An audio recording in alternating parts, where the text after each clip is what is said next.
আপনাদের এত দাবি এতদিন কোথায় ছিল ভাই? হ্যাঁ, 15-16 বছরে তো দেখিনি আপনাদের কোনো দাবি নিয়ে আন্দোলন করতে।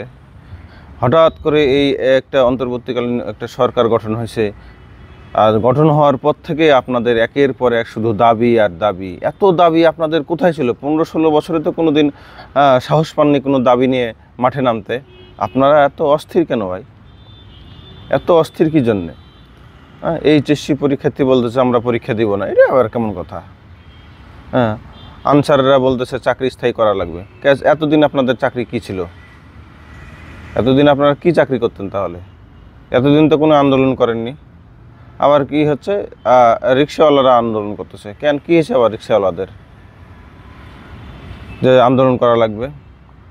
আবার হচ্ছে যে কি, পল্লী বিদ্যুতের যারা চাকরি করে তাদের হচ্ছে তারা আবার আন্দোলন করতেছে। তো কী জন্যে আপনাদের আন্দোলন করা লাগবে পল্লী বিদ্যুতের? এই পল্লী বিদ্যুতের যারা আন্দোলন করবে, সরকারি স্বায়ত্তশাসিত এবং বেসরকারি প্রতিষ্ঠানে যারা আন্দোলন করবে, তাদেরকে এমনভাবে দমন করতে হবে যেন তারা ভয়ে আন্দোলনে অংশগ্রহণ করার কোনো সুযোগই না থাকে। কী জন্য আপনাদের আন্দোলনে অংশগ্রহণ করতে হবে? এই যারা এখন এই সরকারকে সময় দিচ্ছে না, একটা সরকার গঠন হয়েছে, তাদেরকে একটা সময় দিতে হবে, গোছানোর সময় দিতে হবে। দেশের যে পরিস্থিতি মনে করেন যে হজাবরল অবস্থা হয়ে আছে, তাদেরকে একটা গোছানোর সময় দিন। তারপর আপনারা আপনাদের দাবিগুলো নিয়ে উপস্থাপন করেন। দেখেন আপনার দাবিগুলো হচ্ছে যে যৌক্তিক দাবি যদি হয় তাহলে অবশ্যই সরকার সেটা মানবে। তো তা না করে আপনারা কি যা ইচ্ছা তাই করতেছেন। একটা সরকার গঠন হওয়ার সাথে সাথে কি আপনাদের সব দাবি দেওয়া পূরণ হয়ে যাবে? এর জন্য তো কিছুটা সময় দিতে হবে তাদেরকে। এই সময়টুকু আপনারা দেন, এই সময়টুকু আপনারা পর্যন্ত আপনারা ধৈর্য ধারণ করেন না কেন? তারপর আপনাদের দাবিগুলো উপস্থাপন করেন, দেখেন আপনারা সেগুলোর প্রতিফলন হয় কি না। এখন এই মুহূর্তে যারা যে দাবি করতেছে, পল্লী বিদ্যুৎ বলেন, আনসার বলেন, ঠিক আছে, এদেরকে মনে করেন যে একেবারে যারা আন্দোলন করবে বা দাবি উপস্থাপন করবে, এদেরকে সরাসরি তোমরা যদি ছুটিতে যাও তা আজীবনের মতো তাদেরকে ছুটি দিয়ে দেন, ঠিক আছে? তাদের আর চাকরি করার দরকার নাই, ঠিক আছে?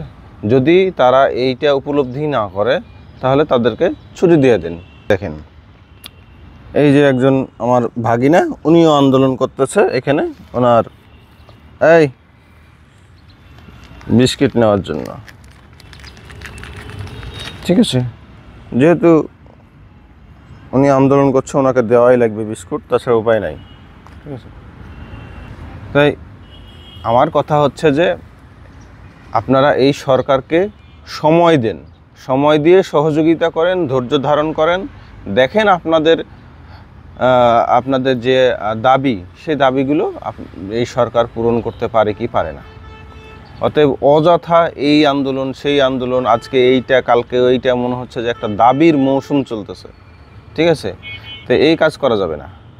এই কাজ থেকে বিরত থাকুন, তাদেরকে সময় দিন, এই সরকারকে সময় দিন, তারা কাজ করুক এবং দেশটাকে আবার হচ্ছে যে রিকনস্ট্রাকশন করুক।